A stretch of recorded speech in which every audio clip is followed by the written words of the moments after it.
Welcome to Feed Your Lion. I'm Dr. Jodelle Yount, and I'm here to aid you in the mastery of total health, spiritual, mental, emotional, physical, and financial. So prepare to have your wellness tank filled up with this podcast. All right, guys. Almost every day I get asked thyroid questions. So why does the thyroid matter? What is its function? You've got this butterfly-shaped gland in your neck, okay? It sits right in front of the trachea. That's your thyroid. It pretty much affects everything in your body. Pretty much every cell is responsive to thyroid hormone, okay? So I like to talk about it like your HVAC system, okay? If you're ramping that system up, you're going to have increased heat generation, okay? You're going to have more energy produced. It's affecting with the body, your mitochondria, and the biogenesis of that, how much ATP you're making, your heat, and then everything with reproduction, GI, all of those things are affected by thyroid, okay? Same thing if you turn down that same thermostat, it's going to cool off a little bit, less energy is going out, okay? So your metabolic rate, all of these things are controlled, your temperature by the thyroid. So how exactly does it work? It works based on the hypothalamus speaking to the pituitary and then speaking to the thyroid. Okay, so it's a feedback loop. So your hypothalamus is the first step on that. And you guys have heard of probably the HPA axis, which is the same thing. It's like the hypothalamus, the pituitary, and the adrenals. It's the same kind of thing with your thyroid. It goes from the hypothalamus, pituitary down to the thyroid. The hypothalamus releases the thyrotropin releasing hormone, or TRH, and that talks to your pituitary, which releases the common lab test that you see, which is your TSH, or your thyroid stimulating hormone. From there, that talks directly to your thyroid gland, and that'll release T3 and T4, and those are your actual thyroid hormones. When those levels of T3 and T4 get high, they do a feedback loop onto the hypothalamus, and it says we don't need any more. So the TRH production drops. Same things. When the T3 and the T4 get low and you need more, it feeds back to the hypothalamus. It tells it to amp up production. So that'll talk back to your pituitary, TSH goes up, more hormones get produced. So that's how that feedback loop works. And that's how your thyroid being stimulated to either generate less or more of the hormones. All right, so what do you need for your thyroid to function properly? Several extra things. So iodine. Iodine's really important. It actually helps synthesize the thyroid hormones. So you need iodine. You get that from your diet. And then you have thyroglobulin, which actually stores the T3 and T4 in it. And that requires what actually the iodine binds to is tyrosine on there. So tyrosine is another thing you need in your diet. Okay, it's an amino acid. Zinc. Zinc is important, and also selenium. And remember, zinc is good for immunity as well. Selenium, easily gotten from the diet. A lot of people don't know this, but Brazil nuts are very high in selenium. So if you just eat 2 Brazil nuts a day, you'll be fine on selenium. Don't do more than that because selenium has a low toxicity level. So if you eat more than that, you can be in trouble. And finally, the other thing you need is iron. A lot of people don't know that if you're low in iron, it can affect your thyroid function. So we always check on the labs when we're doing a full thyroid panel. We check for the ferritin levels as well. If that's low or suboptimal, we like to treat that. And too much of iron is a bad thing too. It can cause a lot more reactive oxygen species, a lot more oxidative stress. So all of these things are in balance. It's the same thing with the iodine. If you don't have it, you can get hypothyroidism or goiters, but too much of it can activate and make the autoimmune conditions, which we'll talk about in a minute, those worse. So it's important to have the right amount of these things. But iodine, selenium, zinc, iron, tyrosine, all important for your thyroid. So you've got hypothyroid and you've got hyperthyroid. What does it mean? So you remember when I told you in the labs, we were measuring your TSH is your main thing. That's the screening hormone that or the screening thyroid test that they do on pretty much everybody when they're checking a thyroid. Okay. They may not get the rest of the panel, but they'll get a TSH. So if your TSH is high, this is kind of the opposite thing. If it's high, that means your thyroid is underactive. It's hypothyroid. Whereas if the TSH is low, that means it's hyperactive or overactive. Okay. So TSH is kind of how we look at that. There's also autoimmune conditions. They're super common. Okay. We've got Hashimoto's disease, which is in developed countries, it's the most common cause of hypothyroidism. And basically, antibodies attack the thyroid gland, and you get destruction there. And way before the TSH ever shows up as abnormal, you can have these antibodies present. And we look at the TPO antibodies is how we check for the Hashimoto. So it's an actual antibody to the thyroid gland. On the other side, when we're talking about the hyperactive, we've got Graves' disease. So with Graves' disease, what you get is you've got a stimulation going to the hypothalamus to tell it to keep producing more of that T3 and T4, to keep producing that TRH, even though you've already got enough. So it's stimulating more and more production. So the symptoms and the presentations of these are going to look completely different. Okay. When you have hypothyroid or something like Hashimoto's, you're going to see symptoms that are more like that slow I was talking about at the beginning. So you're going to have maybe problems with being cold all the time. You may have weight gain and you don't know why. Okay. You may have hair breaking or brittle nails. You may have a slow heart rate. Okay. You may have constipation. These are a lot of different things that go with the hypothyroid. And on the other set of things, if you've got the hyperthyroid, or an autoimmune like Graves' disease, you're going to see the complete opposite. Your heart rate may be fast. You may have palpitations and tachycardia. Okay. You may be sweating or have like a temperature intolerance, being hot. You may lose weight unexpectedly when you're not meaning to. So they're completely opposite depending on what what that thyroid issue is doing, whether it's hypoactive or which is underactive, or hyper, which is too fast. Okay. Too much. So that's kind of what you'll see variation wise. Again, Hashimoto's very, very common. And a lot of times, because you're not getting this full lab panel check, your providers may not know you have it. And I see it all the time in my office. I always check for it. So, you remember when I told you you get T4 and T3? Those are your actual thyroid hormones. So, T4 is your biologically inactive hormone, where T3 is the active form. So, T4 has to be converted to T3, which is your active hormone. Okay. And you will check both of these. If you're having high T4 and low T3, you may have a conversion issue where you're not converting that over appropriately. Okay. So, TSH, where it's the main overarching one that they check for, you can see some of the specifics with T4 and T3 when you check more of a full panel lab. And then again, there's the antibodies. Thyroid globulin antibodies are specific more for Graves' disease. TPO antibodies is, again, we can check that for Hashimoto's, and I check that on all my patients.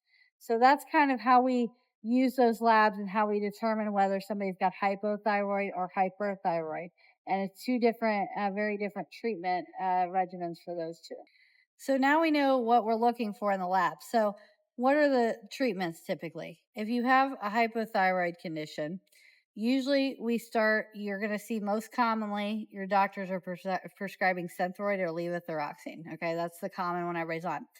Now, Synthroid or levothyroxine is basically the T4. Now, remember, that is the biologically inactive thyroid hormone. It has to be converted to work. Okay. So I'm not as big a fan of starting with that. I like something more like an Armour thyroid or an MP thyroid. Those have a mix of both T3 and T4. It's a little more like a natural, like how you would see it in the body, some of the active and inactive. Now, I want to say, just because I tell you T3 is the active and T4 is the inactive form, most of the thyroid hormones are bound to some kind of protein, like albumin, or like I said, the thyroid proteins. Most of them are bound up. They're not even being, like, when they're bound, they're not active. So most of them, like 99% or more, are bound. Okay. But the one when they're free is the T3 that's actually exerting the effect. So I want to make sure I clarify that. But when you have the Armour or the MP, those like have that mix in it, like you would typically see, versus the Synthroid or the levothyroxine. That is all T4, it doesn't have any T3, so you do have to do all the conversion with that if you're taking it. So that's on the hypothyroid side. Versus on the hyperthyroid side, you can use different medications like methimazole or PTU to kind of help suppress that excess thyroid stimulation and production. Um, they help to suppress that active, and you usually take them for a certain amount of time, 18 months, so to speak, something like that. And then you also can do radioactive iodine, which uptakes and actually kills part of the thyroid. You can also do surgical removal. So there's several things depending on what's going on, and there's also supportive treatments. Like I said, with the hyperthyroid, they can get palpitations, tachycardia, so they may even be put on a beta blocker like propranolol or something like that to kind of slow those symptoms, even though it's not really targeting the thyroid specifically. So those are kind of with treatment options, what we're doing on both sides of the coin. All right, so those are the standard kind of treatments we see if you're going to any kind of physician. If you go more functional health, they'll treat your thyroid. Like I said, they'll use Armor or something like that if you have hypothyroid. But there are some other considerations they're going to look at because remember, functional medicine, we're looking at root causes and we're trying to figure out why is your thyroid dysfunctional. Okay, so first off, those things I talked about earlier with the iodine and the iron and the zinc and the selenium, they're going to make sure that you're replacing all these. Another thing, vitamin A, I did say that vitamin A is important too, like a few other cofactors. So making sure that you have adequate things to actually make the thyroid synthesize it. So they're going to look at that. Also, the gut health. So if you have dysbiosis, meaning like you're not properly able to absorb some of these nutrients, well, you may be getting them in the diet, but they're not absorbing properly. Okay. If you have some kind of gut dysfunction, iodine, we're getting that out, maybe it can't absorb. Maybe you can't get to the thyroid with it. So that might be another issue. High cortisol and stress. Okay. That can cause dysfunction in the thyroid. And then there's lots of environmental toxins that can also affect it. So, BPAs, heavy metals, fluoride, PFAs, there's lots of different things that can affect your thyroid function as well as chronic inflammatory conditions. And you guys hear about that all the time with different metabolic illnesses and things. We have a lot of inflammation. We have a lot of inflammation in our food. Gluten is another thing I talk to my patients with Hashimoto's about all the time. If you can reduce that, it reduces the amount of inflammation. So, from a functional health standpoint, besides just these regular treatments that you see all the time, we look for all of those things because that can all help with the thyroid. If there's gut dysfunction, we can treat that. If your cortisol and stress levels high, we can work on that and some mindfulness practices. Okay.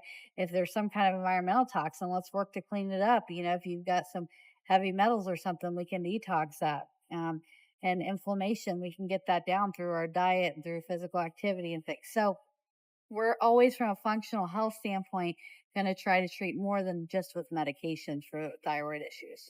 So I'm going to talk now about just some questions I've fielded over the last few weeks regarding thyroid. So Lainey actually asked me, if she's doing your little video right now, she asked me about reverse T3 and what that means. So reverse T3 is, remember how T4 is inactive, it's converted to T3, which is the active portion, okay, of the thyroid hormone. T4 can also convert to something called reverse T3. It looks very similar to T3, but it's also not active. So it can bind to a lot of the same receptors as the T3 can when it's free and not bound to some kind of protein. So it can bind to the same receptors, but it doesn't activate them like the T3 does. So it actually kind of inhibits or competes with the regular active T3. You see more reverse T3 production in like really extreme situations. Usually, if you have like some kind of really bad illness or you're doing extreme like calorie counting, you've got some kind of really bad infection. Very bad like nutrient deficiency, but it's usually in some kind of case of extreme stress where you see more of this reverse T3 being produced. But that's what reverse T3 is. Looks similar to T3, but it's not active. T4 can also convert to that. So in conclusion, think of reverse T3 like the brakes, okay?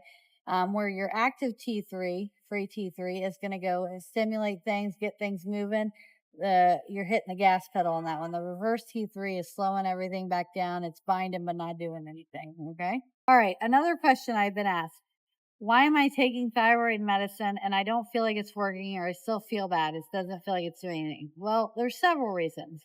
One, you could have a dose that's not right, right? Maybe your dose is too low or high, too high, and your thyroid numbers still aren't being very balanced, right? Um, Another thing is Synthroid specifically. If you have a conversion problem, converting T4 over to T3 to the active part, like I told you, levothyroxine or Synthroid, it is T4 only. So if you have a conversion problem and you're just getting levothyroxine, you may not be able to get enough conversion over to that active hormone to make a difference, okay, to the active T3. Um, you could be having something else totally going on. Maybe you have a bad anemia. That's why you feel tired and fatigued. And you may have your thyroid too, but you could be having some other condition that's causing you to still feel bad besides just the thyroid. Another and a common thing is gut absorption, right? Maybe you're taking the medicine, but you're not absorbing it correctly. You got to be really careful with thyroid. You should be taking it in the morning on an empty stomach, about 30 to 60 minutes before meals, typically, and away from the other supplements because you can have an absorption issue. Also, certain minerals and vitamins can interfere with that absorption too. And again, if you have gut problems to begin with, maybe you just are having a problem absorbing it in general. So, there's a lot of different things that can be reasons for why you're still feeling the way you do.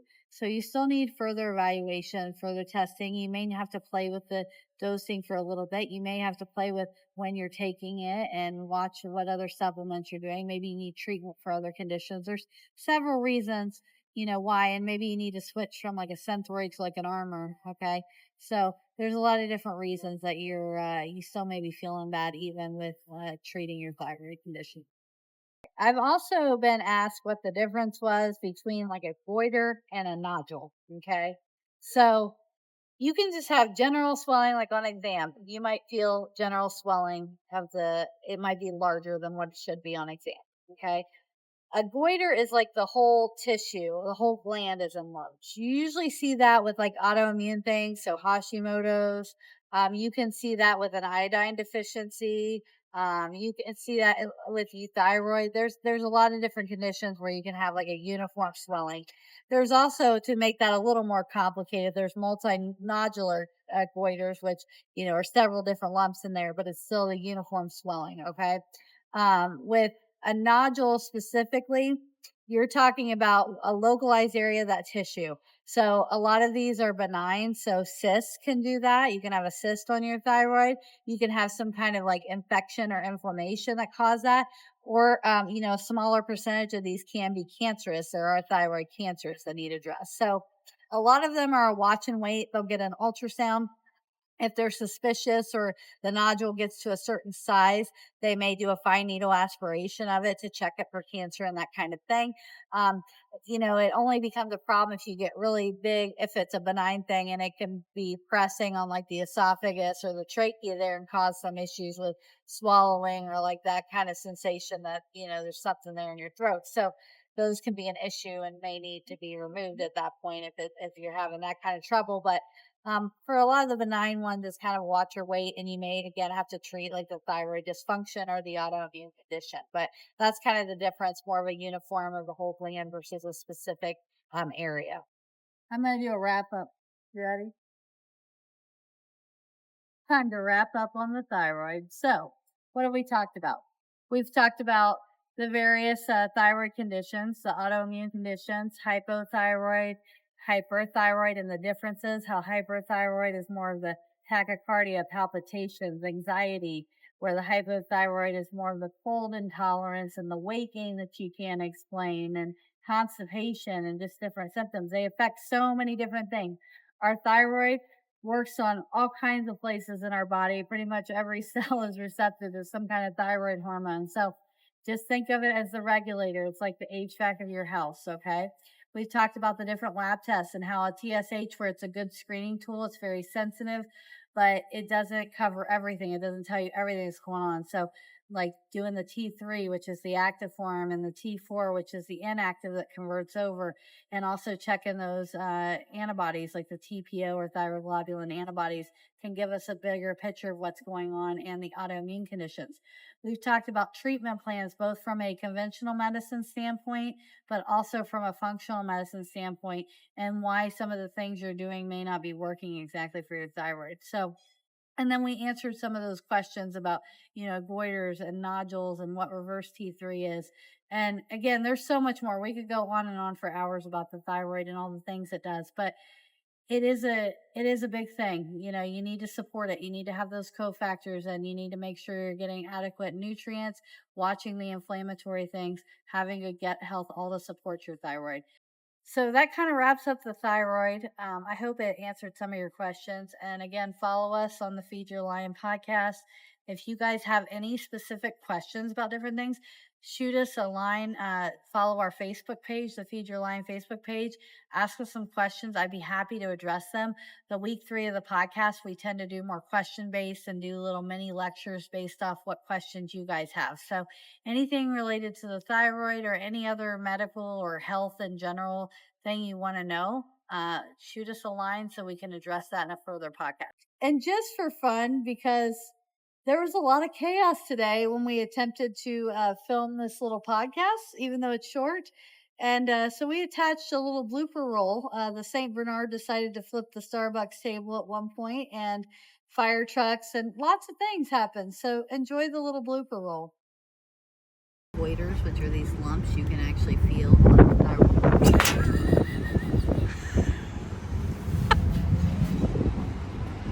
in developed countries, and I see it all the time in my office. Okay, and